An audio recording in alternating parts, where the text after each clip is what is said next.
eza bitumba te Jeep musique ya kuluna te Charlie Prince a regretté musique porte-monnaie na ye kei omoni sikoyo azoki na kozoka azoki mais faire aider moto afuta mbongo nanga po soki te place nyonso na mona faire na obete je l'ai dit place ozalaka na maître na ye Jeep faire atambola toujours na Jeep akomonaka na chambre ya couche na ye mais baza basportif te baza bakuluna batie ye bakomi kokengela musicien mais la réaction na ye il ne peut que engendrer de la violence rien d'autre. Je vais demander à Ferré à sa Jeep batinda porte-monnaie nanga balongola tambongo bazongisa nyonso ya na kati etango mosusu lere toloba na monoko elingi oloba te tozangi makasi ya oh makasi eyali ntango mosusu eza mais ezali mpo miziki ezali maloba miziki ya loyembo e mokolo Jeep bakomona yo ata na par hasard kote ya Charlie Prince amoni yo osa ndenge pokote ya Charlie Prince mpe baya na bapomba na bango wana makasi esuka na yo te d'abord koya na bato oyo ya kuluna okotisa bango na makambo ya ekipe ya sécurité ya miziki bango bamemi baviolence na bango ya kuluna baye nango na kati ya miziki oyo na miziki toa na violence te grande oyo na petite oyo ezali selon Jean Goubal te voilà ah bon non ce n'est pas Jean Goubal qui dit c'est grand ou c'est petit non il n'a dit que ce qui est scientifiquement vrai et prouvable. Ok, scientifiquement c'est vrai. C'est vrai. Il a dit. UNESCO attend la musique. UNESCO nde akabolaki petite musique na la grande musique. Andimi yango na programme et enseignement. Na petite bibliothèque des arts. Va comprendre la réflexion ya Goubal pour que va permettre Fali à kende lisusu musika. Ok. Maintenant, ye kaka UNESCO andimi sikoyo rumba ya Maïka Munana, rumba ya Tabulei, rumba ya Grand Kali, ya Mpompolowai, ya Wendo Kalosoi to ya Lombo Makadi Franco, ya Fali Ipupa ya Ferigola lelo ekomi patrimoine immatériel de l'UNESCO. UNESCO andimi batangisa miziki oyo mokili mobimba. Parmi les bons, il y a le meilleur. Général Investment Service. Une société d'un Congolais aux capitaux 100% congolais. L'une des rares qui vous offre une gamme variée de services dans différents domaines. Nettoyage des façades des immeubles et de tout autre espace de vie. Dératisation, désinfection, désinsectisation. Production de papier hygiénique. Production de glaçons. Spécialiste en logistique. Spécialiste de l'immobilier. Boulangerie. Traitement des plaintes. Il met à votre disposition des camions-bennes pour l'évacuation des déchets et immondices. Le tout à des prix défiant toute concurrence. Contactez-nous au 085 090 19 99 ou au 082 79 92 076. Rendez-vous au boulevard du 30 juin, immeuble Virunga, appartement 6, premier niveau, Kinshasa, Gombe. GIS, le meilleur.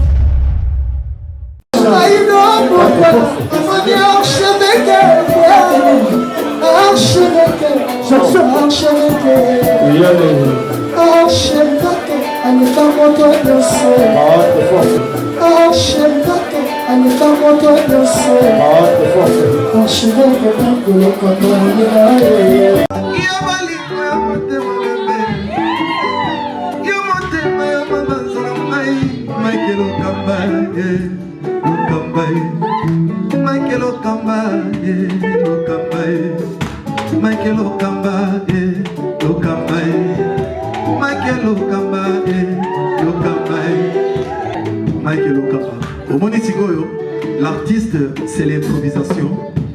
Na honoré yo na émission na yo. Africa Elengi TV, Votre chaîne, l'incontournable, la star des chaînes.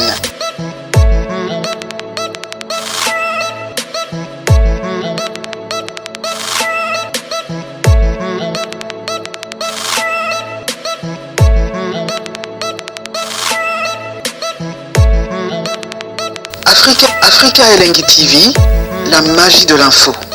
Voilà, mbote na bae bon sobazi libaku ya kolanda biso awa na Africa Elengi TV et tout ya bato ba otala biso matondo mingi po ete tokotaka na etando ike na bino tobetaka ekukete me boyambaka biso na bo mesano nyonso like vidéo commenter partager car ici c'est l'actualité et l'actualité oblige à faire deux analyses. Ezalinga wabino Samigra Amba la Cléopâtre de la presse congolaise na belemi liboso ya etando ike na bino pona yebisa bino ba information parce que awa tolobaka likambo ya bosolo tokotaka vraiment na source ya likambo et kolala kolamuka e akobengo nutango tatanza komba pesa biso mpifo wana tolala tolamuka tika topesa ye lokumu pe masanjoli. Un grand merci à mon boss balobi l'archevêque Mike Lokamba Mosukisi, merci pour cette opportunité et un grand merci aussi à Richard Tessa qui est derrière la caméra, à la régie finale balobi réalisateur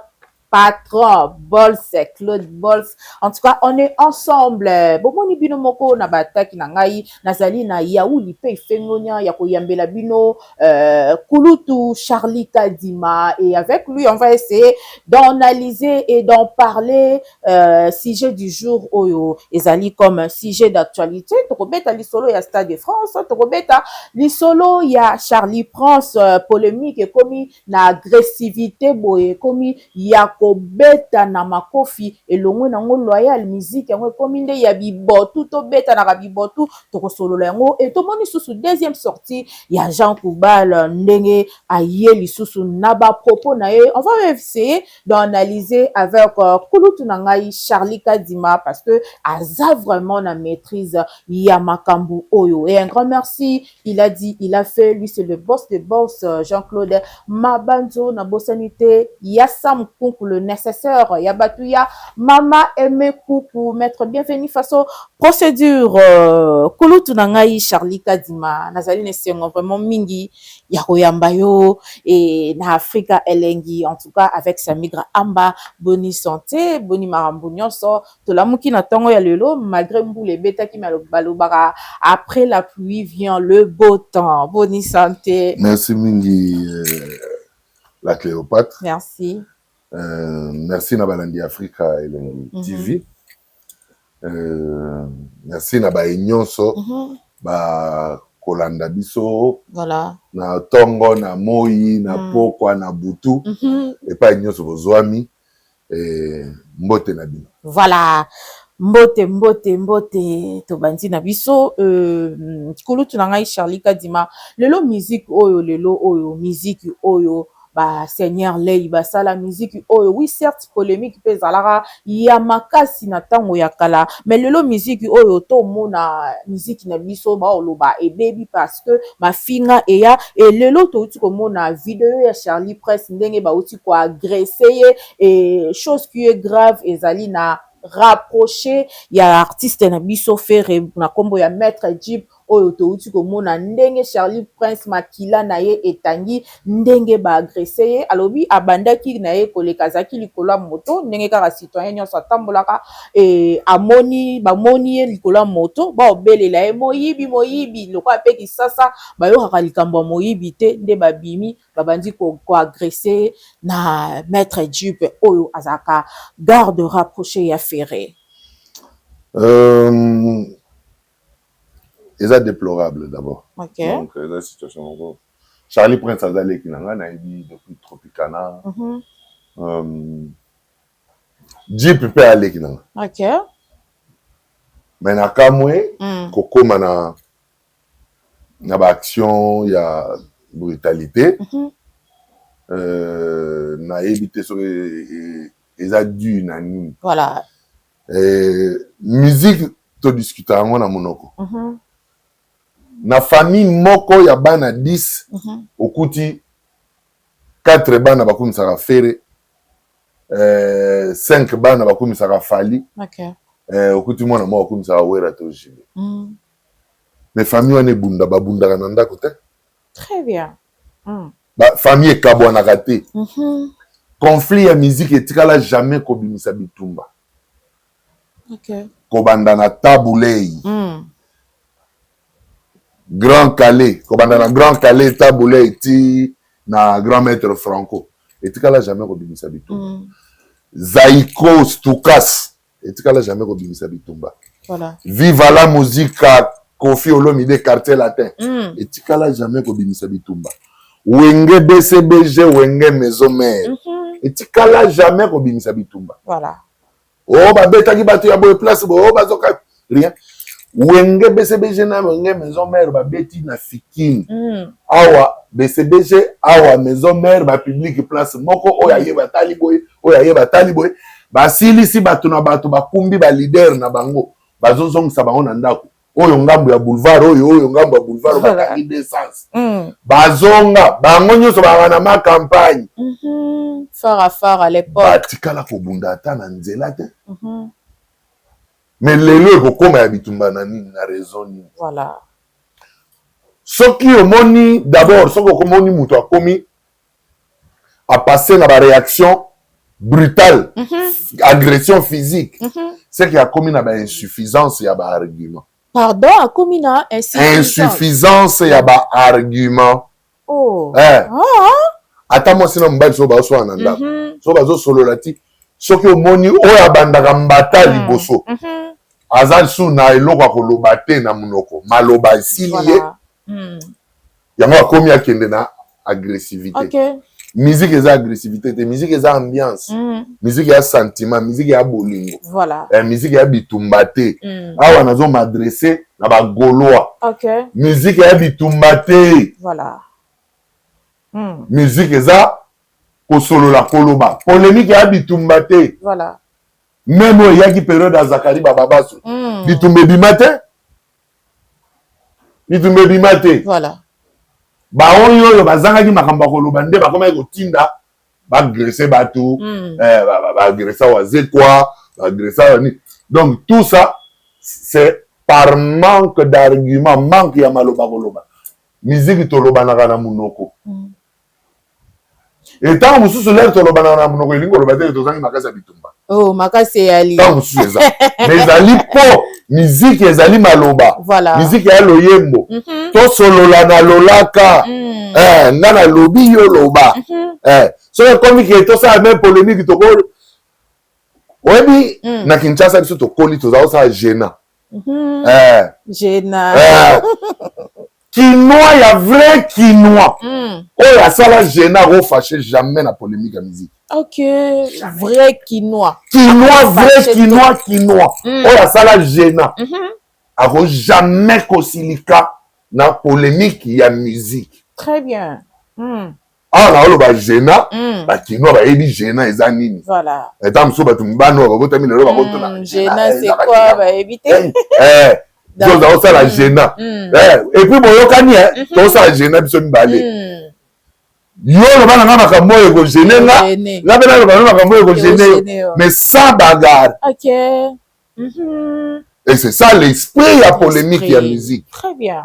Donc Jeep na d'accord na yote surtout na nzoto ya Charlie Prince. Voilà. Charlie Prince azali na affaire. Muto alongwe pas affaire akomi ennemi na yo ndeni. Voilà. Ato yoki azolo ba mabe pona affaire. Zwa kaka bato mususu ba communiquer ka pona affaire. Ba l'équipe na TV bango pe ba lobi mabe pona Charlie Prince. Musique ya bitumba te Jeep. Na yo changer kombo komi bilanga makofi. Na yo. Or mukolo na yo watu na yo affaire bano. Mutu moko na ceinture ya affaire ya mankenga respect bazo benge bilanga makofi. Mais nazo yebisa yo. Mais yo zo yebisa ngate ke bilanga makofi yango. Vie zanga moko. Donc eza yo moni. Lelo na yo yoka ke eza yo. Mais soki komi bongo na bitumba. Musique etambola bongo te. Musique ya kuluna te. Peut-être ba propos pe ya Charlie Prince a dépassé ba limite. Mais yo pe lobaka ka ba propos dépasser ba limite. Voilà.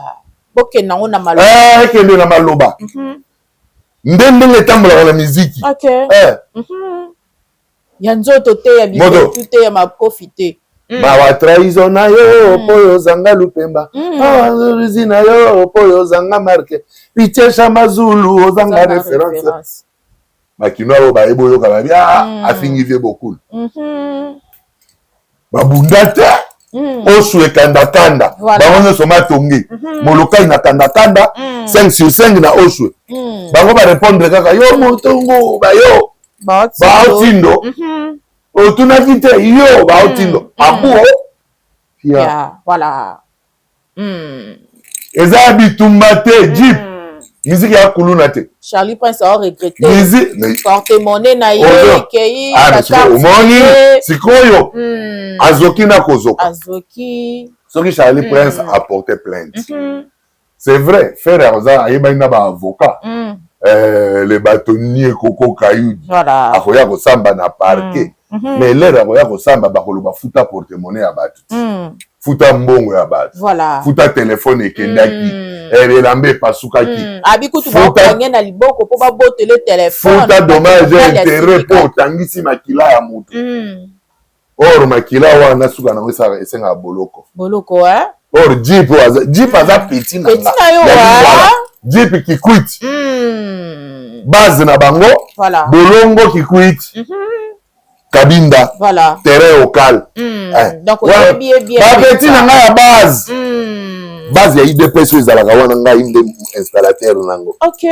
So yoki IDPS base, c'est moi. C'est Charles. So OK, tuni wana na ba mora. Nazaluka base. Oyo so ba bien base. Kende wana tuna yeba olakso ba tuna yeba ngwana ba wana. OK. Est-ce qu'on comprend? Donc Jeep petit nanga. Charlie Prince petit nanga. Mais ce que comme il y a bitumba. Toi d'accord te? Mais le loto mona na ba Gaulois, bango nyonso vidéo ngo ba beti mutu ba filmer, ba ko sale chantage. Ezali na tina te yanga na lobi na yo. Polémique ya musique eza forme wana te. Ba yo monde to beti yo fa ko to boma wata. Non. Bon, ce que comme il y a ningo wana. Bato ya Charlie Prince. Mokolo ba ko mona moko na bino. Voilà. Côté na bango. Bango pe ba obete. OK. Musique comme wapi. Voilà. Vous comprenez? Pour botambolaka. Jeep osoka na lingwa la te. Voilà. Botambola vitasa mobile. Charlie Prince a mona lingwa la te, ponga mona lingwa la na iri que Charlie Prince a mona lingwa la te. Mais mukolo Jeep ba mona yo ata na par hasard côté la Charlie Prince. Voilà. Charlie Prince a moni yo. Osande. Il pas le bon côté la Charlie Prince veut ba na ba pomba na bango. Voilà. Makase suka na yote. Mais Charlie Prince a exhibition lobby à Koutanaka à l'époque tant à défendre Ferré à Koutanaka na maître B50D et maître B50D a fait ça juste conseil qui est voilà. Au moins ballon 52 B50D après ça est conseil mais B50D pas ko beta beta a été pour 52 à malheur azana expérience et belé na musique. OK. Bato ba ebi B52 te. B52 omona ki wana sa commando formé oyebi. OK. Bato ba ebi. Bereve. Commando. On a le biboyi. Commando formé. Commando. Yeah.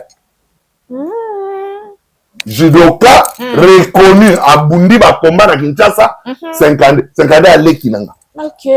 Vous comprenez? 50 à bandi sécurité na falité. 50 à une équipe ya sécurité ya Kofi, ya quartier latin. C'est-à-dire 50 à Oumeli déjà na makambo ya musique. Ayebi ndenge tambolaka. 50 matonge bagarde ya papa Wemba matonge. Oyo kuna balobi mutunguba, oyo kuna balobi chamazulu. Mais batambola na matonge bitumbi kala ko bi matin. Musique ekomi bepo nini? Donc bakulu na bakoti na musique.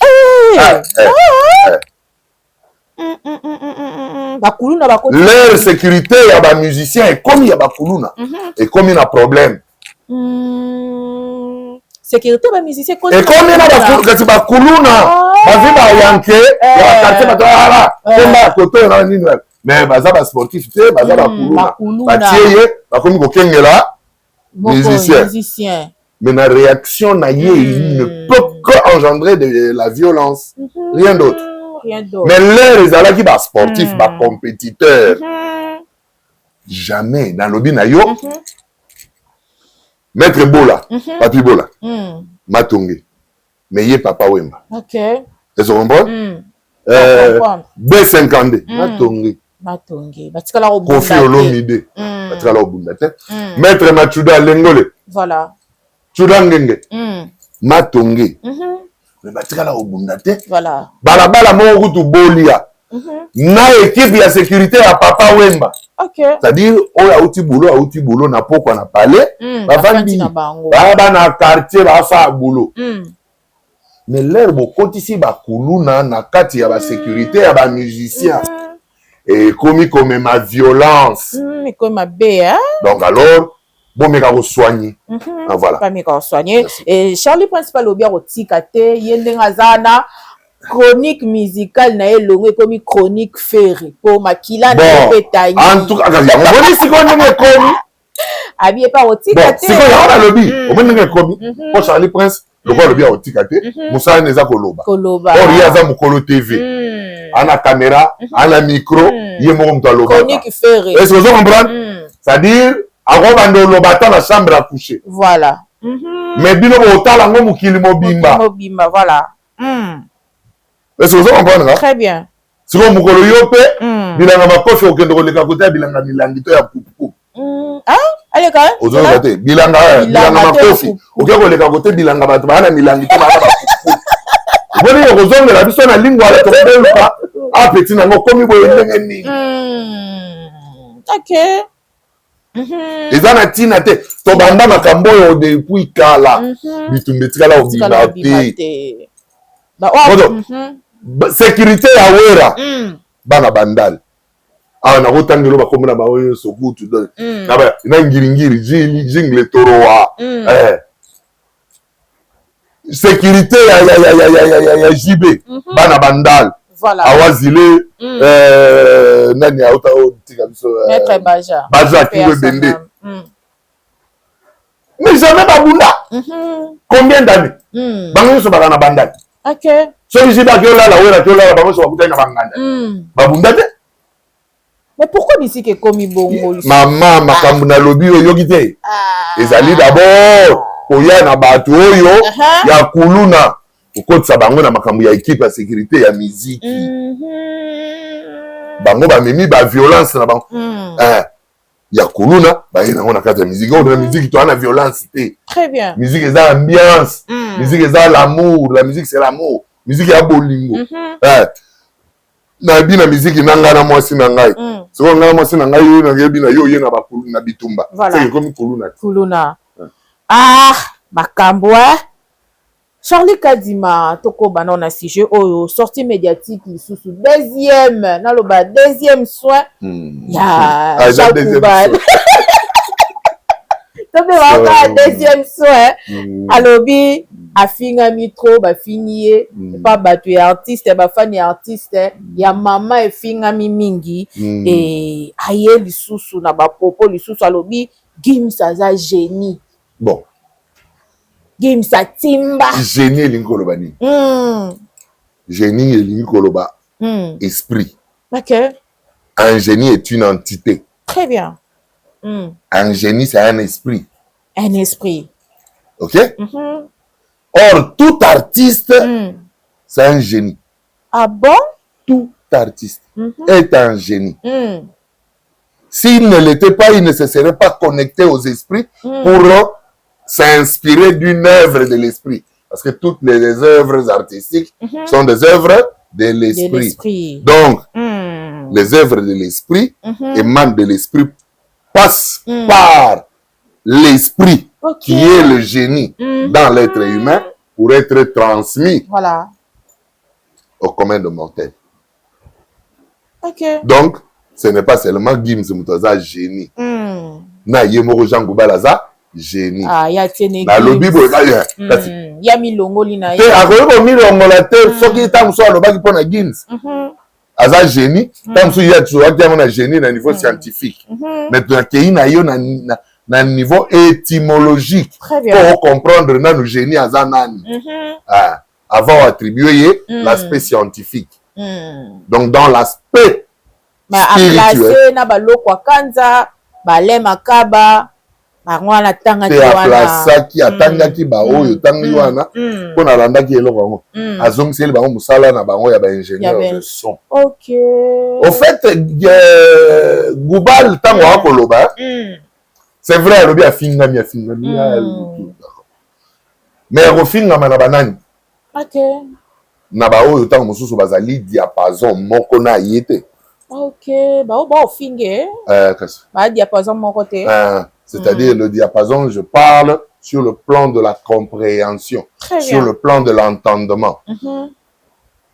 C'est lui qui peut insulter Goubal n'a peut-être pas seulement le même niveau de la compréhension que Jean Goubal. OK. Oui.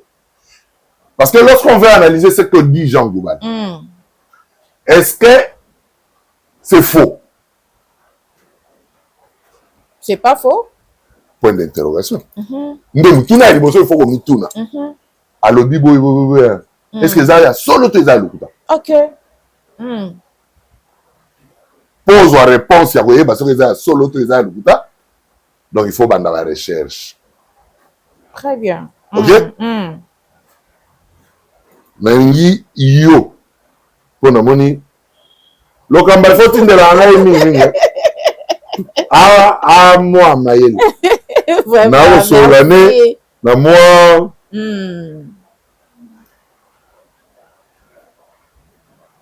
voilà nazolu que les mamans na lingi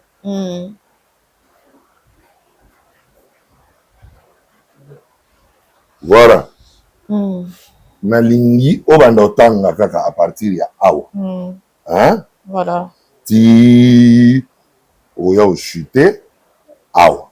OK? Bon. Bando balandi bolo ka landela atanga. Ba bala linga yo motanga. Nalingi yo otanga. Parce que nalingi te baloba keza ngai ti. Yo nde otanga yo moko. Vraiment. Bandawa. Eza yo te zanga pete eza na après na yeso mukanda eza mukanda ni. Eza la Bible hein. Tanga eza yo tanga kaka to yo ka. Ça va un exemple la voix. Mais moins sonore, nous en parlerons plus non, car le chanteur qui veut exploiter un répertoire de musique légère a besoin d'utiliser aussi d'autres types de voix. Voilà. Deuxièmement, et en premier lieu, le chanteur lyrique qui utilise la technique vocale au plus haut niveau. Voilà. Voilà. En premier lieu, les chanteurs lyriques, cela ne fait aucun doute. Ils étudient pendant les années pour former leur voix et pouvoir la maîtrise dans toutes les situations requises par les grands répertoires de l'opéra. Voilà. Il s'agit de la formation la plus longue et la plus congrénante d'une part parce que le purette du son et les qualités d'interprétation. Voilà. Donc, on nous parle ici de la voix, de l'aspect vocal. Okay? Les techniques de voix peuvent être utilisées par les chanteurs de la musique légère, c'est-à-dire la petite musique. OK. C'est quoi la petite musique? La petite musique, c'est la musique qui était jouée par des esclaves. La petite musique? Oui. OK. C'est-à-dire, ils ont la musique où les esclaves vont bêta. Blues. Jazz. OK. Rock and roll. Rumba. Voilà. Salsa. Cha-cha-cha, tout ça. Bengaka yango ba petite musique. Pourquoi bengaka yango ba petite musique? Bengaka yango ba petite musique pour ezalaki musique oyo esclave baumbu voilà na poto bazalaki kosala mpona kokanisa baorigine na bango mpona kose connecte na baorigine na bango mpona kopratike barituele na bango mpona kokomemore basouvenir ya epai bauti voilà to ya makambo bazovivre donc ezalaki une musique plaintive ok une musique de plainte voilà musique oyo moto aomilela ye moko soit aleli bolingo na ye soit aleli ndenge banyokoli ye soit aleli ndenge babomi tata na ye na mama na ye soit aleli bakoko na ye ndenge bakufa très bien bamindele oyo bazalaki na avantage bango moto bayebaki kokoma est-ce que comprendre et na classification sikoyo ya musique bazwi musique ya opéra na musique symphonique oyo bobengaka batie yango ekomi babengi yango bamusique classique na musique classique nous avons la symphonie et l'opéra voilà la musique classique voilà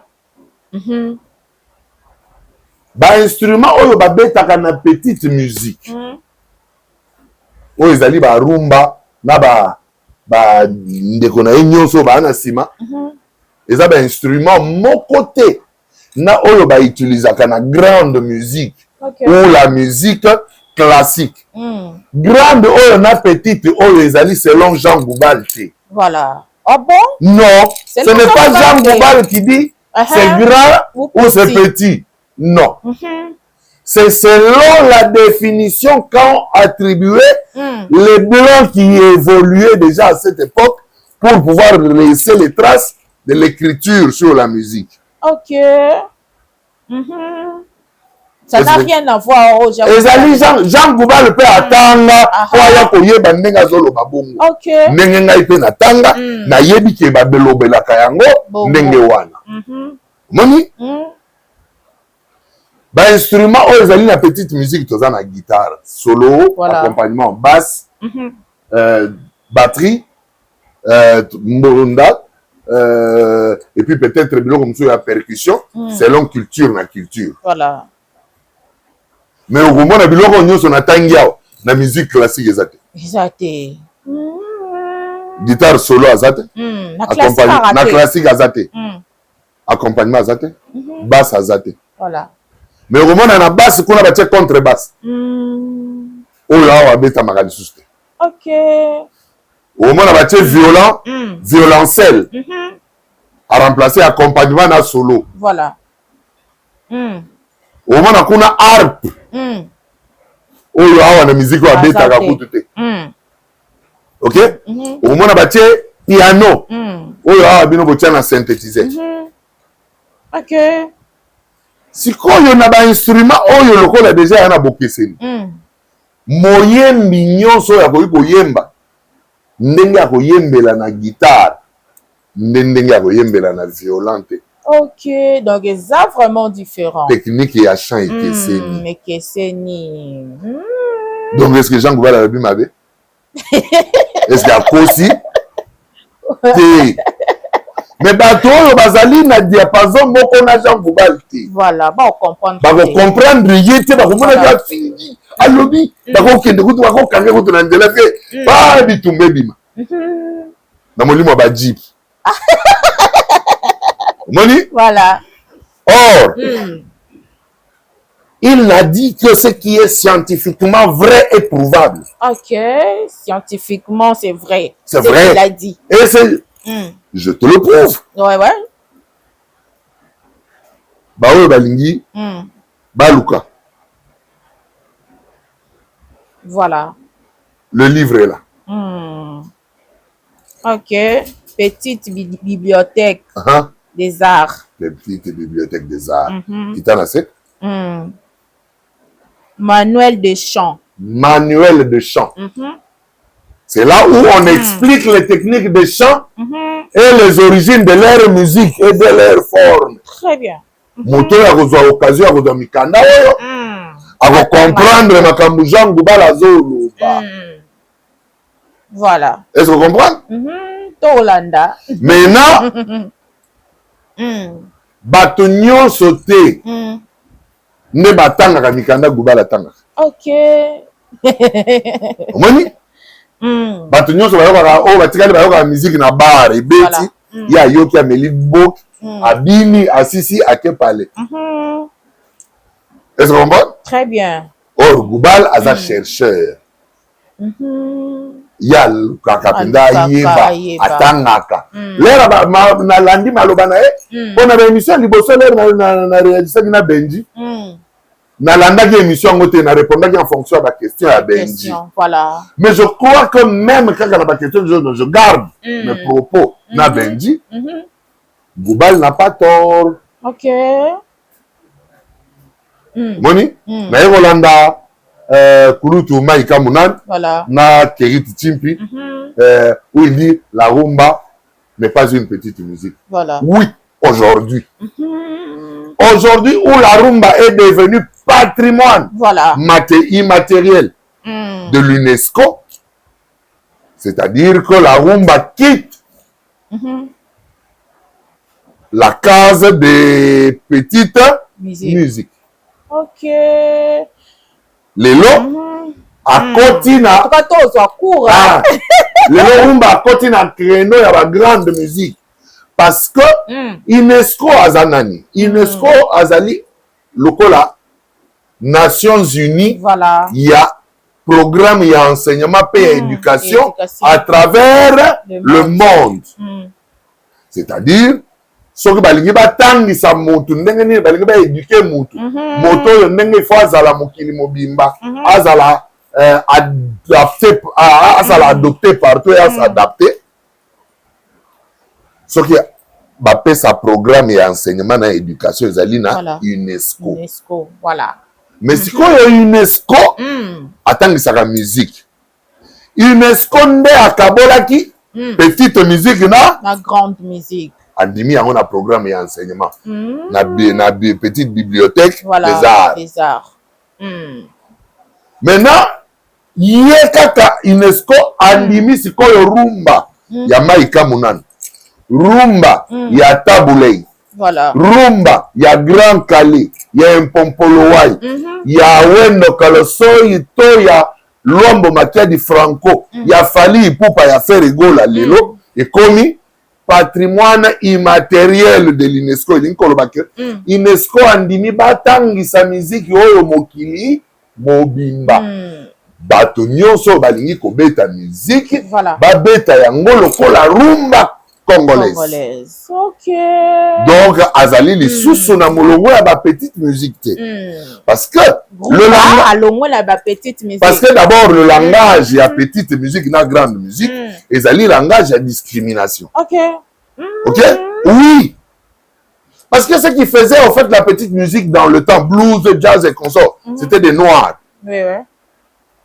Et ce qui faisait la symphonie et l'opéra, c'était des blancs. Des blancs, OK. Compte tenu de classe sociale, petite, na grande. Voilà. Yango na lobi na yo, ezalaki d'abord appellation moko discriminatoire.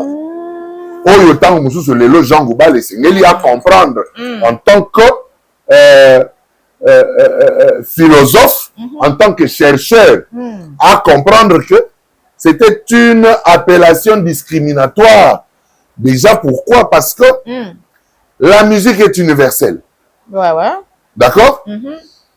Si déjà la forme, toute forme de la musique est universelle, donc il n'y a pas de petites ni de grandes. OK. Il ne devrait pas y avoir de petites et de grandes. Et de grands.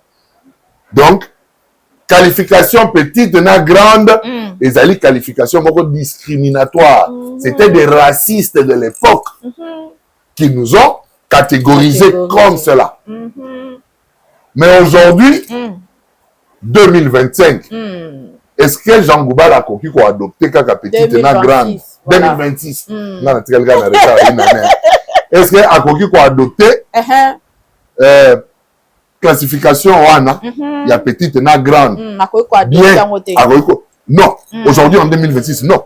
Surtout que la rumba congolaise est déjà adoptée dans le patrimoine immatériel de l'UNESCO, comme la musique symphonique classique, comme la musique de l'opéra. Au même titre. Au même titre, vraiment. Est-ce que vous comprenez? On comprend. Donc, ceux qui bato bazali koyoka, va comprendre que ezali natina ya kozala na rivière makasi sur Jean Goubal te. Jean Goubal azoloba makambo ya tangi na mikanda.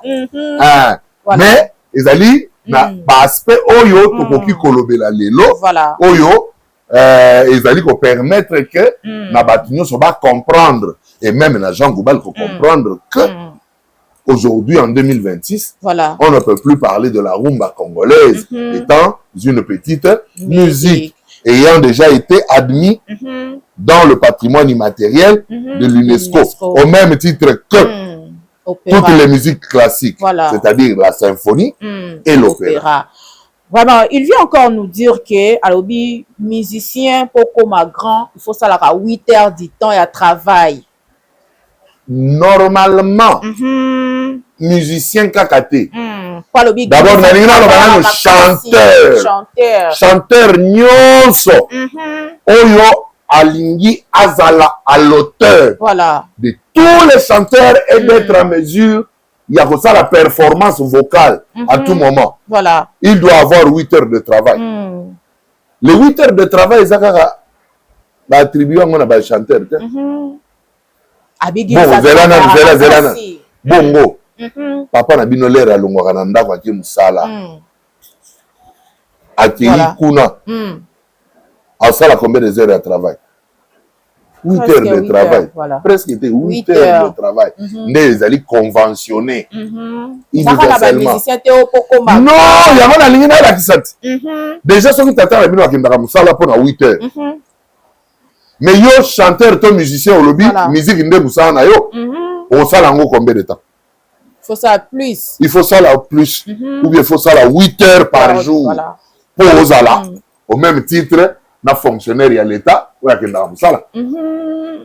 Ok. Très bien. Pour que tu sois appelé professionnel de la musique. Voilà. Que tu sois chanteur, que tu sois guitariste, que tu sois drummer. C'est-à-dire, si tu prends ton travail à cœur, attribue-toi 8 heures de travail par jour. Très bien. On ne pas même nimaga, on ne quartier latin. École de travail. Naïvité sur la sous bon outil. Est-ce que l'élo parce que l'heure moi avait directeur et quartier latin, nous avons créé le système quartier latin entreprise. Quartier latin entreprise, elle fait à coula, au monde il va faire coulio. Dans quartier latin entreprise, la répétition commence à 8 heures et se termine à 18 heures. Est-ce que Nakilelo est à la carte? Il y a un zone c'est-à-dire 8 heures. Il y a travail. Au côté. To kangi porte. Oui, il y a retard. A été à considérer le roi absent antique. To bandi répétition. Beaucoup de pause na midi 13 heures. Beaucoup de lia. Bozongi. Répétition.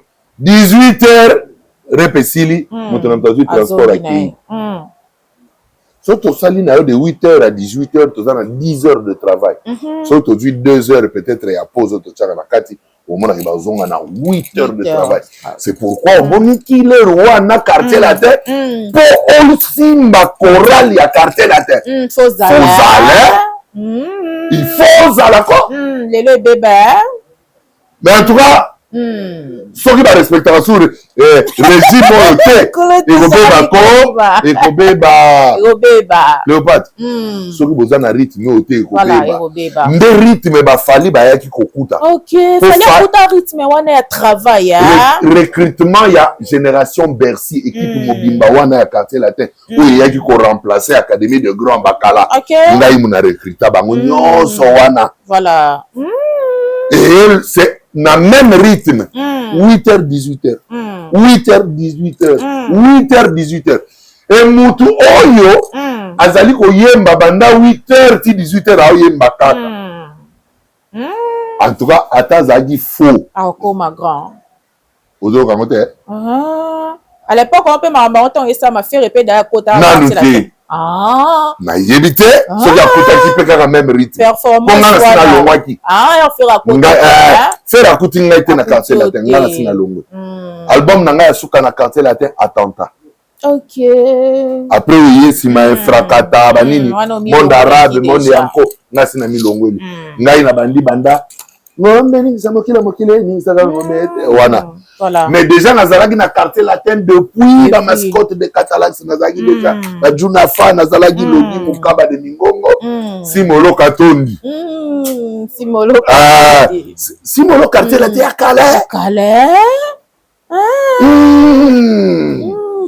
Mais le Simolo a dit Mutambunda na quartier latin.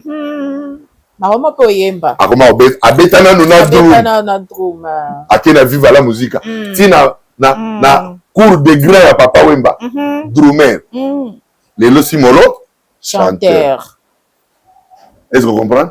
Donc il y a un régime il y a 8 heures de répétition. Ah ferenda kutangote. Wana yo de omilongo. Ouais. Mais na lobite ya kuta na yebite. Ponga na sena milongo lagi. Na yebite soki ba continuer na même allure. OK. Parce que soki ba zaki ko continuer na même allure. Mais équipe ya lelo. Ba Rosa Lande ba lelo. Ah, quand c'était lelo équipe est faible hein? Faible. Na yebite za du na nini? Na yebite za. Ba yemba rapete. Na yebite za du ya nini? Ah!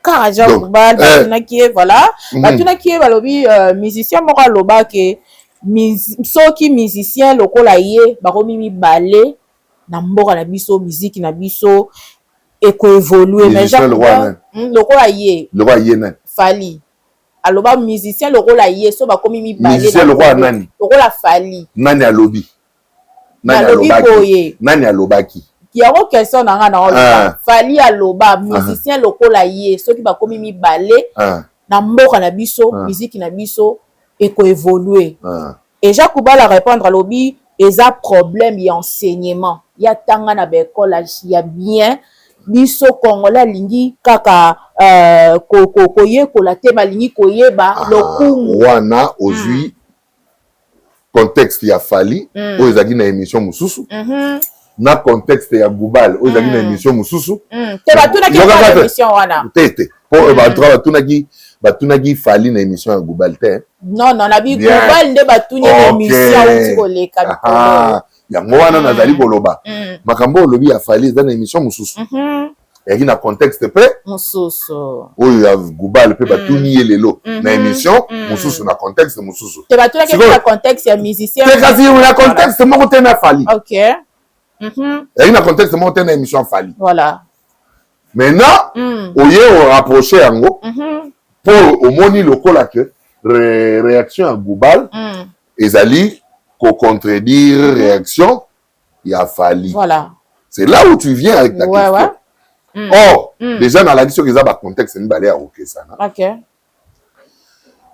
musicien lokola Fali soki ba komi mi balé na Congo musique na biso ekende liboso eza lokuta to eza solo eza ya solo po musique na biso na ba oyo bazaki nango liboso ba komisaki yango na niveau to komi lelo ya ba Stade de France te OK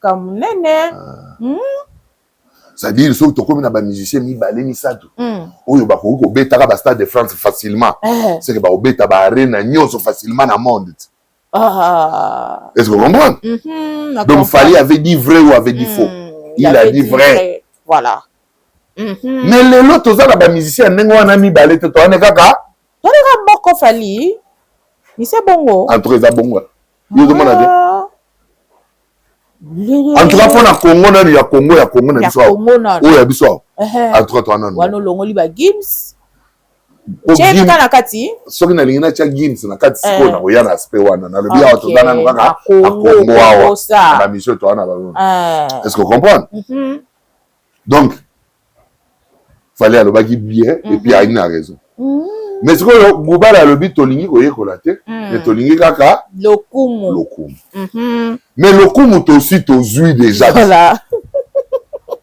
parce qu'on a répondre na Gubal lokumu to aussi to zui sikoyo abi congolais sont les est-ce qu'il a landana voilà est-ce que le kola le kumu tozu nini etikali na biso voilà koyekola ti po tobakisa inquiétude ya Goubal ezali fondé oui ou non ouais quelque part ils a fondé malobi le kumu moko ya vide c'est-à-dire justement le kumu a vide yango na lobi le kola le kumu tosi tozui voilà to sentir na litoi ke vide ezali bo sentir vide eza na le kumu ngo parce que ba argument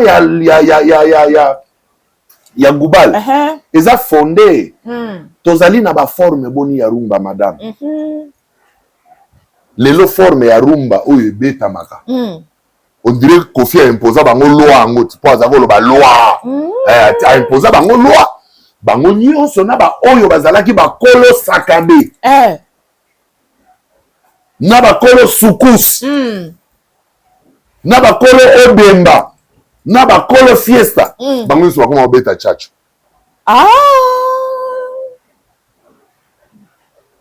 il est grave. Et lorsque vous gardez une musique qui vient d'être admise dans le patrimoine immatériel, il y a UNESCO. Voilà. Atikala na forme moko. Forme, la forme ni la forme monotone. C'est pourquoi Goubal parle de la monotonie.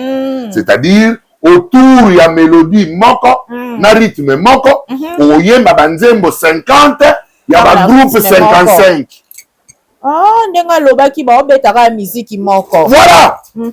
Est-ce qu'il a tort? Non, il a raison. Ce qui n'a pas zongisa yo kaka sima muke. Ndaya mon amour, keba oyo pasi osalinga, lelo na motema ya solo liwamba kosomba te kasi ya yo mama alangame tabule. Ok. Style oyo eza fiesta. Est-ce que yango que jazz azao beta? Non. Voilà. So na lobi na yo tongo etani soki soso eleli soso ekolelango yao soso ekolela o bandoki bazongi ndako sima ya mwangonga mpe tongo ekotana o ndeko ya makambo basusu na bisengo basusu na mawa wapi yo mbole o eza pe rumba no eza rumba eza fiesta te na oyo nayembaki liboso eza rumba mibale ya okesana nayembaki fiesta liboso oyo nayembi eza odemba mais nyonso mibale eza rumba. En tout cas, le lot la cour, nalela na nani awa na beleli boyenzawe baninga bakininga na kachesan mama moi mobimba na ma butu pe kutinga boye na beleli ebale yo kamela ngai te na dango na miyokeli mawa na dango ebale mbonge ebale eza rumba. Rumba. Mais eza fiesta te. Très différent. Eza pe odemba te. Eza soukous. Awa kutu eza soukous mais comme rumba rock. Ok. Papa Wemba. Voilà. Mais nyonso eza rumba. Rumba. Ok?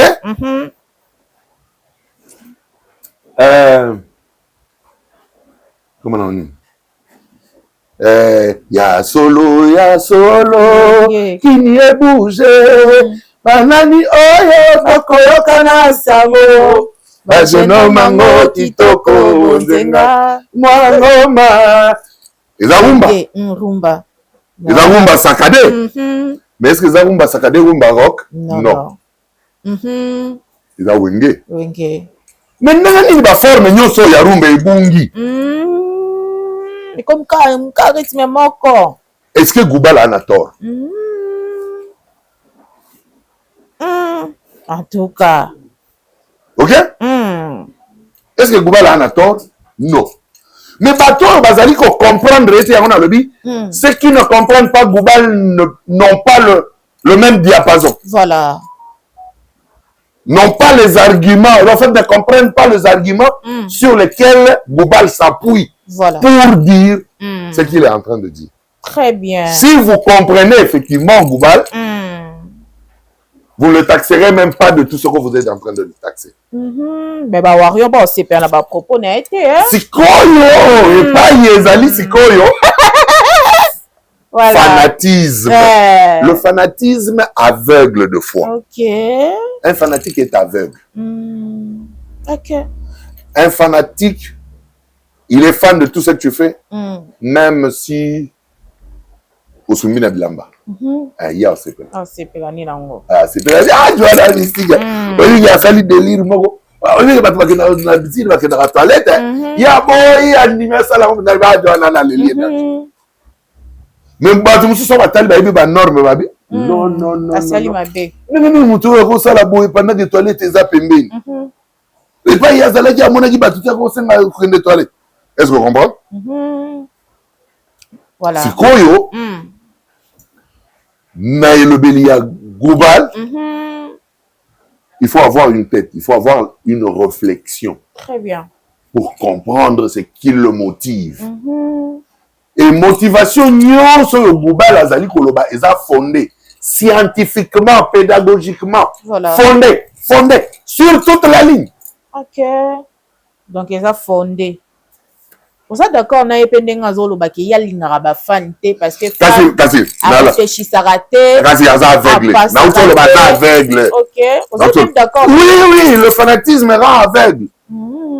Yalinga ne ba fan té.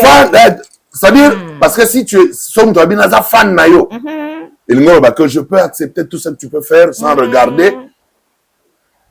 Yalinga ngo te abi mwana mama na ina ya tata na yako mafani. En tout cas, comme compliqué. Alinga bango te.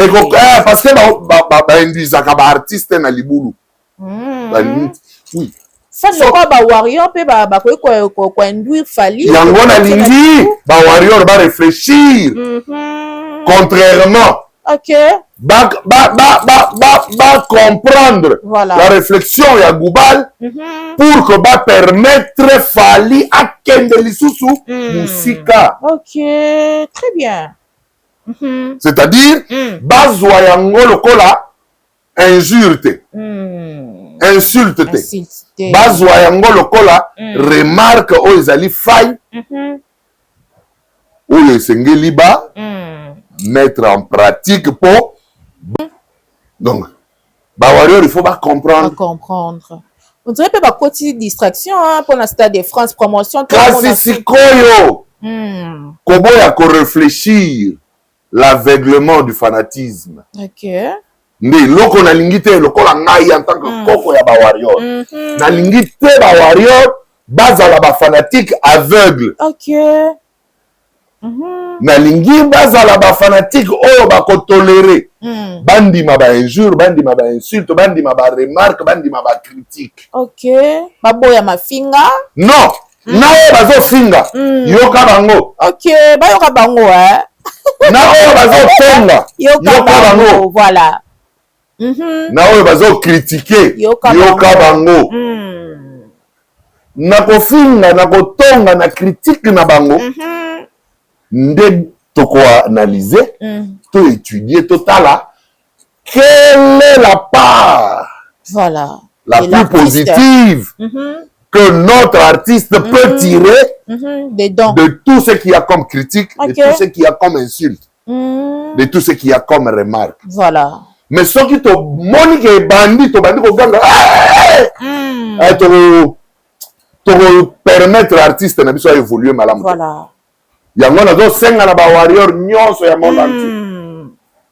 Ne tenez pas rigueur à Jean Goubal. Voilà. Écoutez-le. Ah siffler faut betama. Ah siffler na obeta siffler calamité.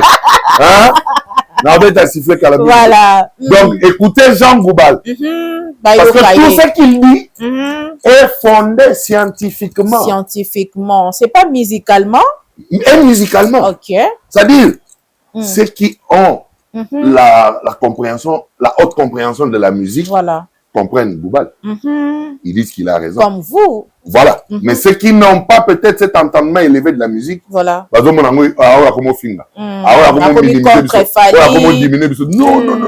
Diminuer par contre, l'élo, l'intelligence Nangai par exemple. Voilà.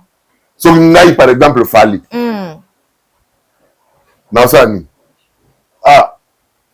Vio ande ayebi mwa makambo ebele. Azoloba makambo ya bato comme obimondira azo diminuer ngai. Voilà. Mais nga naza déjà na yebani. Naza déjà na lokumu na sina kei. Sikoyo nasala nini po langage ya bato babula lokola vio yo échanger lobby. OK. Langage ya bato babula net aza contre ye. Net gubali. Net gubali ya koloba petite musique na grande musique. Performance vocale na nini nini. Lyrique na nini. Problème siko ezali. Ya koyeta la siko que il faut qu'on a travaillé modèle nini. Voilà. Pour que lobby. Parce que XX ezoyati. Ya toya la mo. Soki gubala kuti ke na kati ya XX. Bozongi kaka na même nzembo moko ya forme ya monotonie. Oyo ye rythme oyo azoyembela 55 nzembo. Alors babobimi na auberge. Non. Non. Alors vous n'êtes pas sorti de l'auberge. Vous avez répété ce que je vous ai fait remarquer. Voilà. Est-ce qu'on comprend? Très bien. Mais si vous ngai na kozwango na bi ah oui, ça les remarque oui effectivement ngai moko pe en tant qu'observateur ba modèle ya rumba eza ebele to beta rumba na balade ya forme ebele mais ndenge nini to tikali na forme moko depuis un certain moment. Ah OK. Voilà. Neti ya na bomba na atomique innova eza rumba eza rumba mais forme wana la forme et là sala na musique on appelle ça bomba na atomique asala rime bandeliti suka chef d'œuvre bomba na atomique chef d'œuvre ah petit artiste pende nango kaka oyoka nde bamystike na bakikiki ezolendo ti lere kobaluka ti oyoka ndenge soki ozala mutu te oyebi kokoma te bato nyonso mpe bayebi kokoma bakokoma me kokoma ndenge wana ekomeli bango so mama na exercice donc Jacques Bala lingi rythme za ndenge moko te mais tozali na variété ya barythme makambo oyo tokomi na rythme moko oyo yango nalobaka bino nyonso bolandi loi ya Kofi ya chacho parce que aimposaka bino système moko alobi biso nyonso tobinaka danse moko bino bondima bandima biso toutaki wenga za kobina ya kolokota ya kokabila eza kobina ndombolo ya wenge kokani te mais lere yaki ke ndombolo esali succès ye pas une ndombolo alobi biso nyonso tobina yango esala nango eloko te mais nzoka akotisi bino na lipapu na ye elere azongisi bino nyonso bokomi kobeta lokola ye parce que bokomi kobina ndenge moko te mbala moko bobungisi baauthhenticité na bino bokomi monotone donc Jean Goubal aza na raison ya koaccuser monotonie. Est-ce que vous comprenez? Très bien. Voilà, merci beaucoup. Tout chose a vraiment court. Il y a musique, il y a Kulutu Ngai, Charlie Kadima. Et tout ça, vraiment, qu'on avance parce que, étant doïke et Robin Ngonga. Et tout ce que on a fait après 2 ans. Il y a fait un peu de faire. Toya na faire et là mo yelinga na mutu c'est quand on a ligné pe na souligner pas Goubal pas Jean voilà Richard Pavarotti aza chanteur d'opéra oyebi Pavarotti oyebi oui oyebi Pavarotti est-ce que oyebi Michael Jackson oyebi chanteur ya petite musique Pavarotti oyo na tuni ye chanteur ya grande musique OK toyebi ete omoni boyebi ete oyebi Gérard Madiata ya biso oyebi ye oyebi ye oyebi nzembo ne na bosa me kombo ne na yebi mais oyebi Rolando Makiadi wana Franco Gérard Madiata, chanteur d'opéra, grande musique. Ok? Et Franco, petite musique. Voilà. Et Nicolo Bateke Grims, le col à Salaka, le Ayembaka. Naba, technique vocale. Voilà. Pourquoi na lobby technique vocale n'a expliqué tout à l'heure. Et l'ingi kolobate que le col à Gims Ayembaka na ba technique vocale y a ba chanteur d'opéra sur la musique urbaine et qu'il soit bon chanteur d'office pour les Fali ou bien Ferré. Non. Ok. Parce que je ne pense pas que Gérard Madiata a été plus bon chanteur que les Kataboulé. Ok. Non. Non, non. Mais Gérard Madiata, vocaliste, chanteur d'opéra. Des techniques d'opéra. Est-ce que vous comprenez? Ouais, ouais. Pourquoi Nazali Koloba chanteur de technique d'opéra au lieu de chanteur d'opéra? Musique ya Gims oyo babeta kawa na babar awa. Et ça musique d'opéra te. Et ça ranine quasi. C'est une musique urbaine. Urbaine. Et cette musique urbaine, na benga kayango, mutation de la rumba. Ok, mutation de la rumba. Azali clone, oyo auti na rumba muté. So oyo ki rythme. Ah, bêta mon. Azalia. Ka. Oh, machine ya kauka. Soukous. Kabacha. Zaiko. Mais ayembi na français. La langue, il y a pays d'adoption. Voilà. Bien que bon, il y a peu nationalité. Et chanter avec des techniques vocales de chanteurs d'opéra.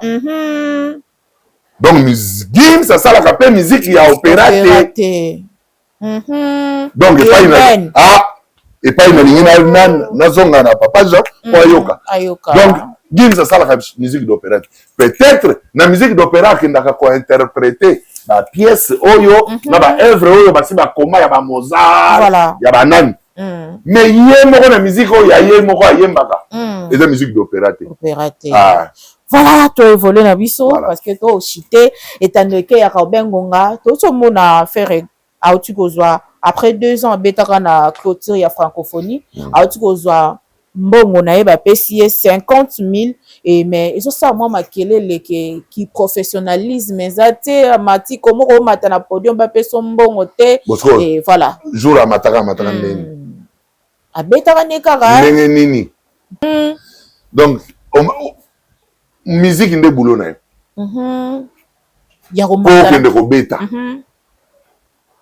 Voilà. Donc il faut pas foutre à eux déjà avant, la proposer on a caché, on dit mi yango yé. Si quoi yo a clôturer qui francophonie. Mais ba foutre na bango yété. Après 2 ans ba yo foutre mutoka makila à faire ensuite. Comment que ça mutoka makila? Si quoi yo. Donc bateau ba koloba ke ayaki na eka ko beta. Po ba lobaki ke fali a ko beta. Et bandeli pe soukaza alpha omega et botaki ba problème. Ah vieux. Ouais. Bongo. Parce que les bandeli la francophonie makambo na zolo ba yoka kango te. Ah fali oui to yoka. Fali mutu fala abeta ouverture, abeta pe clôture. Fermeture. Ba lobi non ndenge nini. Bo fungoli na fali. Bozo tikaye ba mise ba ebele na mboka. Ge faire pe azali. Voilà. Est-ce que vous comprenez? Yango ndimaka beta ne au fait. Donc ndimaka qui doit romoni, et le RVC. RVC. RVC quoi? Ah. Yo qui te RVC? Eh. Au moni te RVC?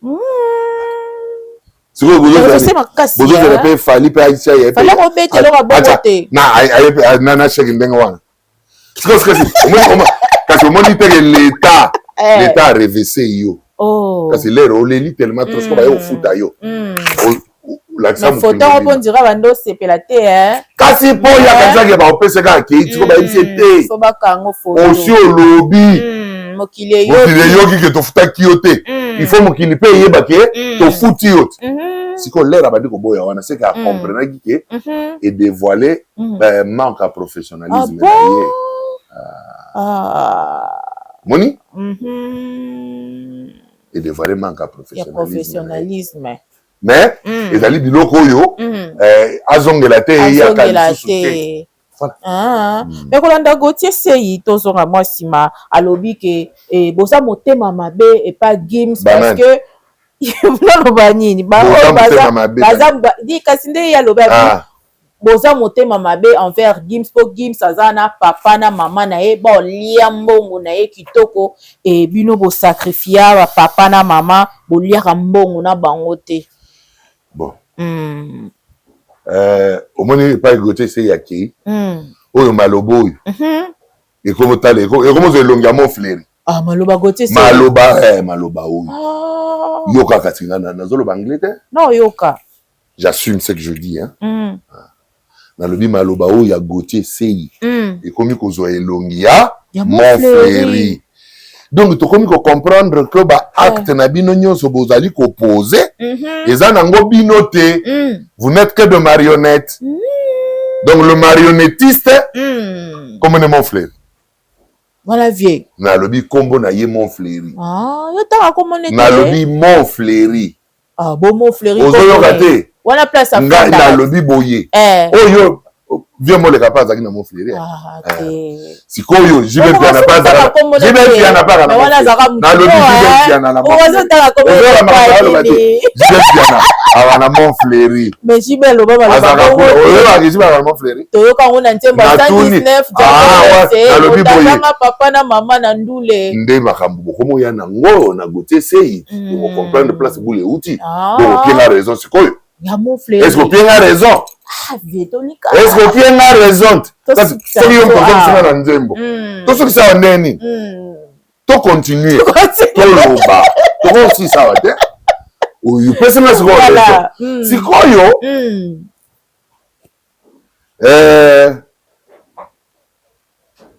Gote sei. Avanda amitala bien. Amitala bien. Asa kufela mutu na famille na yeto nante. Vraiment. Ne ferait pas les arabes na maman na papa pas à la ratin. Bon, si on prend nini ya lobi kaka oyo. Ma sacrifier papa na maman. Pona nini ba ya sacrifier papa na maman. Na tuni siko gote sei na famille na bango ba kufela nanu te. Vraiment. Bato ba kufela na famille na bango wana. Nana sacrifier ki ba. Ok. Wana na auto na gote sei. Oh tout na ye. A répondre nga. Soki beaucoup faire déjà na famille gote sei. Nana sacrifier ki bato ba kufela na famille na bino. Voilà. Point d'interrogation. Bato nyonso yo botamaka okutaka na famille na bino. Gote sei. Baga na bomoiti lelo. Ok. Lelo mbongo yo koma kosala na musala. Olia kaka na bango. C'est très fort ça. Donc batika kolobisaka bino biloko po bapiaki okei bapesi yo mwa $200, $300, $500. Ozongi balobi lobi no makambo yo ozongi okomi ko répéter le roi chapu. Na TV. Voilà. Et ça mwisa yo danger. Tokoki kozala neti biso. Ba warrior, ponga za poko ya ba warrior. Yo poza pe ba fan. Ponga pe ngaza tata ya fali. OK. Génération Bercy ezaka yanga. Ya Kofi Olomide te. Ya solo wana. Kofi Olomide orchestre ne komona ngo quartier latin. Génération Bercy. Na kati ya quartier latin. Azalaki na académie de Grand Bakala. O ezaki pe structure mususu kendaki esengi académie. Nde ba ye ko benga ngai. Po ngai na sala structure na ngai na kati ya quartier latin. OK. Structure na nga komona ngo génération Bercy. Nde boti Fali. Donc Fali aza mwana ya profitera mwana ya Charlie Kadima. Nazolo ba anglais te madame. Oh. Kasi mokolo bokuta na Kofi. Otu na ye makambo na olobate. Loba Charlie Kadima bi Kofi aga mwana Fali aga mwana note. Po bana na yo na quartier latin ba yebani. Fali aga mwana na ye po azali ya génération Bercy. Yo lobi nini? Na kotuna ga ye. Tuna ye. Bongo ya yebisa yo. Asoka za sincère. Pe a yebisa lobi. Bonde baloba des mots fleuris au Stade de France et non baloba des monini. Des mots fleuris au Stade de France. Nana nga za vendre na mon fleuri. Na tuni. Fali za vendre na mon fleuri. Fali avanda na mon fleuri. Tata ya Fali za vendre na mon fleuri. bandalungwa. Maman ya fallait avoir un mot fleuri. Bandalungwa. C'est comme une bonne mal ba de mot fleuri. Parce que babi mot fleuri. Non.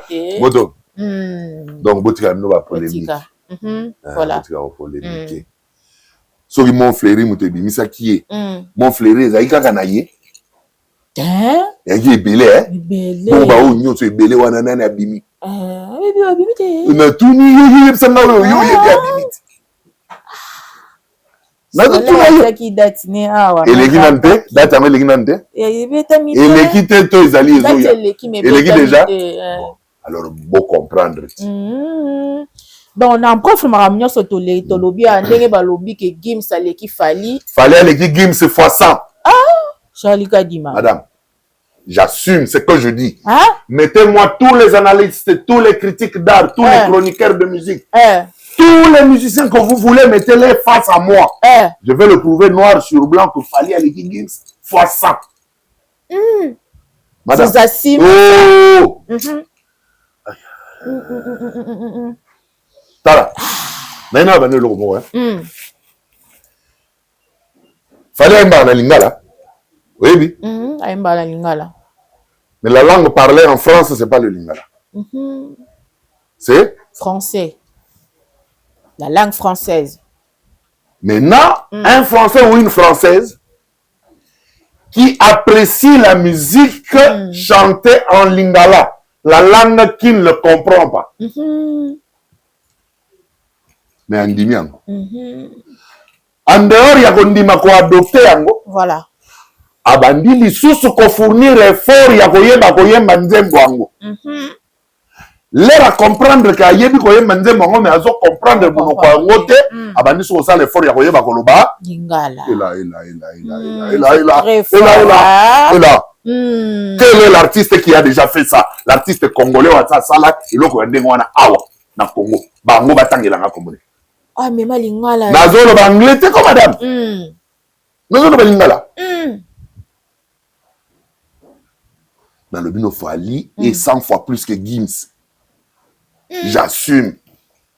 Ok. Au moins aspect le na pesio. Aspect ami balé. Gims azali na France depuis 2 ans à âge. Les lois azana ba 30 quelques 40 quelques. Voilà. Fally aye na mboka ya Gims. À conquérir France. À sali tournée provinciale na France. À Kena Marseille, à Kena Lille, à Kena Nantes, à Kena Bordeaux. C'est-à-dire à sali tournée à la province de France. Voilà. À sali conquête ya mboka France. Voilà. Gims aya na Congo. Msuku ba yo beta pe martira. Ayaka déjà na Shark. Bato ba yebite na zo Sabino. Abeta na Shark Club concert ya Gims. Bato ba yebi ba kendaki ba mona ya Gims ya Scott. Na zo ba Angleterre j'étais présent. Même Gims yebo kwa yebi. Vieux jour na zaki présent yebi. So déjà wana Kinshasa et pas yo musique ya Gims ebeta na ba bar. Au sala fiasco. Bon memeka sina katanga total bien. Bon memaye na province orientale, bon mais maye na Congo central et puis 4e. Ça tour à la province. Mais ton dit makasi. Ah non, fallait sali. Beta kuna la province. C'est ça la force, c'est ça la force d'un artiste. Très bien. Fally a fait la conquête continentale. Aujourd'hui, incontesté en Afrique. En Afrique, le lot est pas union, Fally à Otamble, il ne fait que des stades. Voilà. On amène Gims, qu'il nous fasse la même chose que nos voix. Voilà. C'est pourquoi nous allons banayo. Il ne saura pas le faire. Fally est 100 fois plus immense que. Bon, na ba recherche, ah, to côté na to na mona. Bolo sanga ebele, bolo sanga pamba. Voilà. La musique est définie comme l'art de combiner les sons d'une manière agréable à l'oreille. Ngasko na la définition est souka ya mukuse, ça une partie à définition en musique. Charlie Kadima a défini la musique comme étant l'art de combiner le son d'une manière agréable à l'oreille, de la manière la plus universelle Voilà. Et éternel. Très bien. Je ne combine pas seulement le son d'une manière agréable à l'oreille, parce que je peux combiner le son d'une manière agréable à l'oreille, voilà. Mais yokani kaka, na famille nanga, to na bato ba yoka monoko nanga. Voilà. Éternel et qui mais dans le bidayo, de la manière la plus universelle et éternelle. L'universel, c'est-à-dire on n'est plus seulement dans l'humanité. Tolongwe na monde, tokomi na univers. C'est-à-dire même ba martien, so ba yoki musique no ba sepela. Même ba jupitérien, so ba yoki musique na yo ba sepela. Nde pai oyo na lobi éternel parce que opona nini. Soki ba yoki si yo même son. Voilà. So zela comment on dit? So badu pam pam pam pam pam pam pam pam pam pam pam. Bien belle. C'est-à-dire, la musique est conçue de la manière la plus agréable à l'oreille, universelle et éternelle. Ok. Et ça nous dit, mais le lot, on a 2026. Ce qui sort, on dirait que c'est un lelo.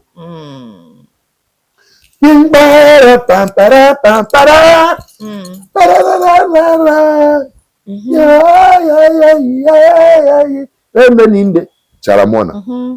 Yoka son. So il y a un léon en 2026 au but mais il est comme ni. Or nous bawana akufa déjà. C'est-à-dire l'éternité. Voilà. Le son est conçu de la manière la plus universelle et éternelle. Voilà.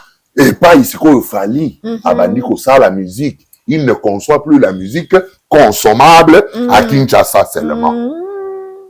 Il ne conçoit plus la musique consommable seulement au Congo. Au Congo. Non, non. Il conçoit la musique. Zela zana la tuer l'eau moi. Vraiment. Tolo la de la ngonga. Ngonga. Toyaki apotoloba. Voilà. Tole la ngonga te toloba makambo to yelaki to silisa. Voilà.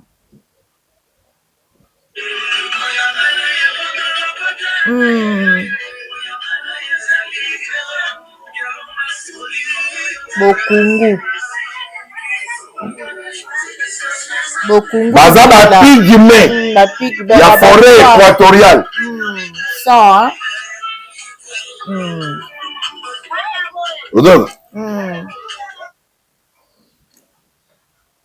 Ba pigme na forêt équatoriale ba chwa. Ba chwa ba obina. Ba obina fali. Na forêt équatoriale courir ça. Internet yali. Nzemba faire comment kuna na. Na yerite, na on a preuve na nango. Ah OK, a fali. C'est-à-dire la manière de concevoir le son. D'une manière agréable à l'oreille. Éternel. Mais le plus universel. Éternel. Et éternel. Et éternel.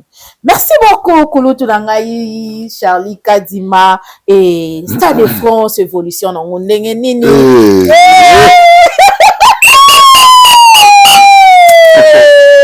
Sifflet Bimi. Événement. Stade de France, il a fallu ma maison Coupe du Monde. Coupe du Monde? Papa. Ah oui, il y a fanatisme, hein? Nazo le vérité, mais c'est quoi le monde modèle les alliés? Et ce qui mususu azali. Voilà. Où il y a simbi drapeau, il y a Congo na culture. Mais il y a imposé à Stade de France. Voilà. À part Fali Boye Sangay. Réalité. Azate, hein? Le local azana noté nabina ezali coupe du monde. Tobeta. Deuxième date beaucoup quand ça sold out. Oh. Et ça la mis. Va annoncer yo sold out. D'ici le 15 février. Angaye. Yo ozo me mangai. Yo fona su biso na ba forme coupe. Maman yo batindi yo ndona moi tembebele. Maman ba tembebele. Bosolo hein. Nana iso. Zela. Oni, Fali Poupa. 3 mai. Stade de France. Bien. Dernièrement, l'heure totale qui le logo du Fonds Natal. Voilà. Plus que 3% de billets restants.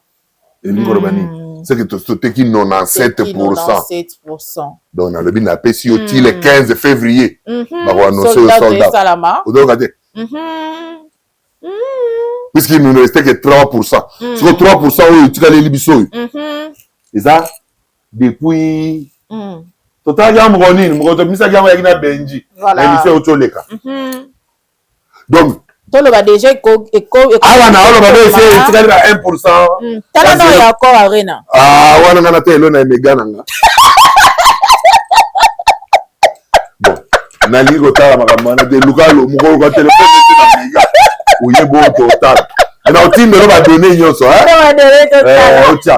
Ya wana lubina yo ke karamingi te le 15 yoka sold out. Sold out et salama.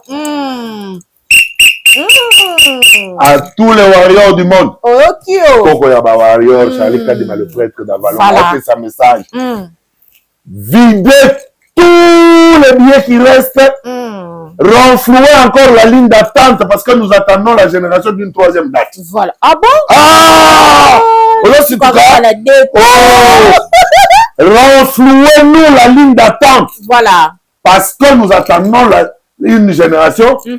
La génération d'une troisième date. Troisième date. Donc, les warriors, toujours d'attaque.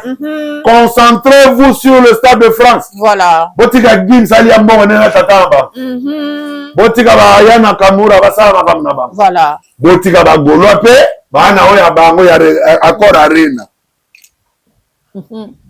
Bossili s'habiller le 15 Nazozela. Plus tard le 15 février, voilà. Il faut déjà sold out. Et Salama. Et Salema.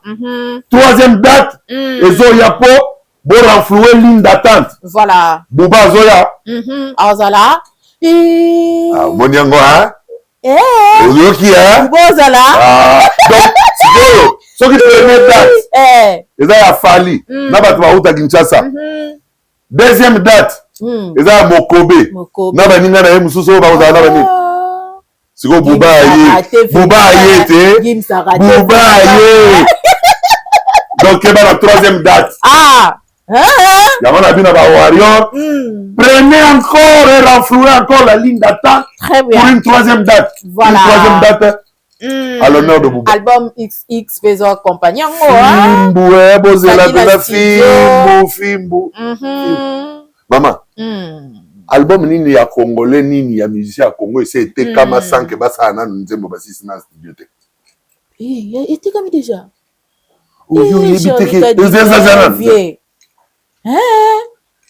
Sold out ya première date ya France, il y a les deux. Oyoka kite ba ebisi yoke. Soki osombi billet, soki obagisi 10 euros, osombi na album. Yaki bongo, coûte ezalaki obligatoire na diamant na or. Voilà. Sikoyo ba oyo ya ba catégorie nyonso etikali o babagisi 10 euros basi basombi album. Voilà. Mais album nanu ba enregistré te. Bazo sala tina studio lelo. Nazalaki kutu na studio dernièrement. Bika la merveille. Voilà. Et na ozelo nganga isusu na studio to. Mais bon c'est la XX. Voilà. Dans la raison pena oyem sabino. Bozela XX. Voilà. Boyoka boulot nabandi ba maloba ya batu mususu. Voilà. Ego bongwana. Ego bongwana. Toko na biso na suka et procès Miss Vodacom na cour de cassation et comme na niveau nini. Vendredi uto le katokendaki premier président à cour de cassation. Ayambaki biso mais ayambaki biso en groupe hein. Voilà. Nyonso ba dossier na bango ezakuna o ba Hollande to azali mo ebele. Na cour de cassation il paraît ba dossier monsieur c'est ba 30 ans. Sikoyo soki ozana na vie mulayi te nzamba bombeli vie mulayi te okufa otiki dossier ozo comprendre yango wana biso tozoloba be biso tokufa te. Amen. Toza nanu ba droit ya Miss Vodacom eza ba droit na biso. Vodacom il faut afuta yango jusqu'au dernier centime. Voilà. Même na nzambe yemo ko na auto na yeme soko lingo zwanga avant ba futi ngana no mbongo ya ba droit d'auteur na ngate ngai artiste na vivanga na droit ya ba œuvre na ngai sikoyo yo nzambe o inspira ki ngai na concevoir Miss Vodacom pona nini po yo ya ko permettre baboma ngai avant natika mbongo ya inspiration epesaki ngai. En tout cas soki nakufi avant bafuti ngai na mbongo te nzambe nalola na kotuna yo makambo oyo bon tino oyo inspiraki ngai na concevoir yango ezalaki nini œuvre d'esprit donc mpo na concevoir yango mpo baboma ngai bongo nalie na ngai mbongo yango te vraiment oyo okoma mpe motoka makila. En tout cas yanga kutu eza ya makila koleka oyo mosusu balobaki ya makila. Merci Charles Kadima kulutu na ngai tosuki alelo tosuki ilefo napesa mbote pesa bambote na Fatima Tombo kwa tombolo ya mama Denise yo yebi o soda na yo toujours na mulongo Jésus Noël cheke wa domaine Jesus voilà Bob Amiso excellence Richard Kabala la vraie valeur sûre dans le club. Voilà. Le club Kinshasa na Sima Sozacom, le club Katanga na Lubumbashi. Aujourd'hui, ça l'ambiance responsable, le club. Lili Luman de LL Cool G. Voilà. Eric Ndala Highlander. Joka Kabenge le biste de Bouddha. Zakari Bababa sur le Mola. Le Mola, Bagiti Jezozonga. B52 Balondo Yamalo. Coco Dilasso opérationnel. Soulé Kaouka le Parzou. Pazouzou.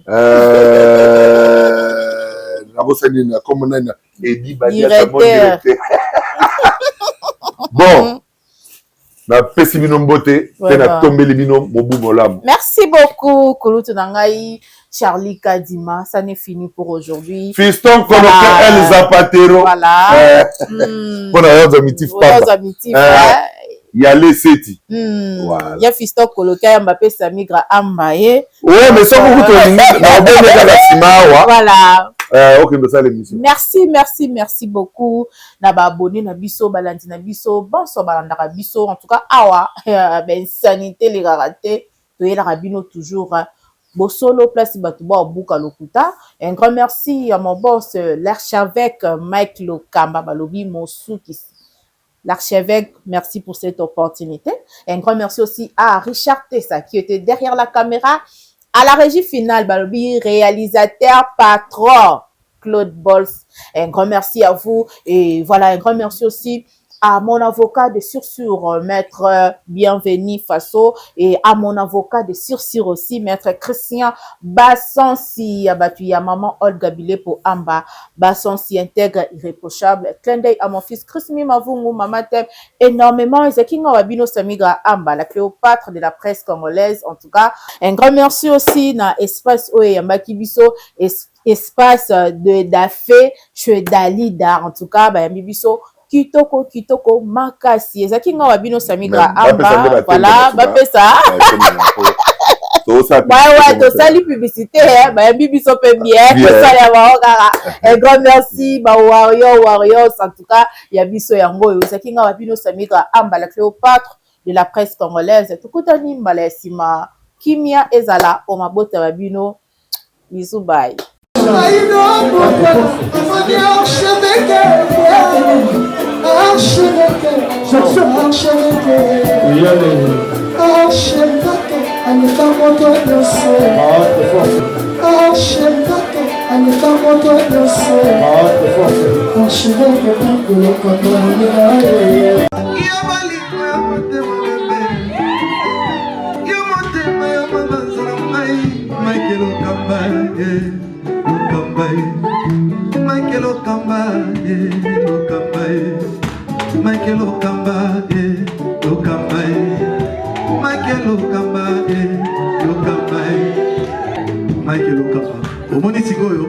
L'artiste, c'est l'improvisation.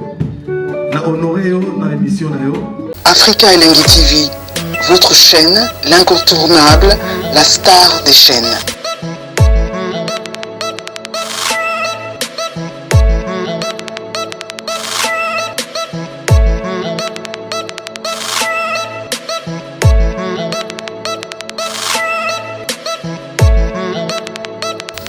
Africa Elengi TV, la magie de l'info.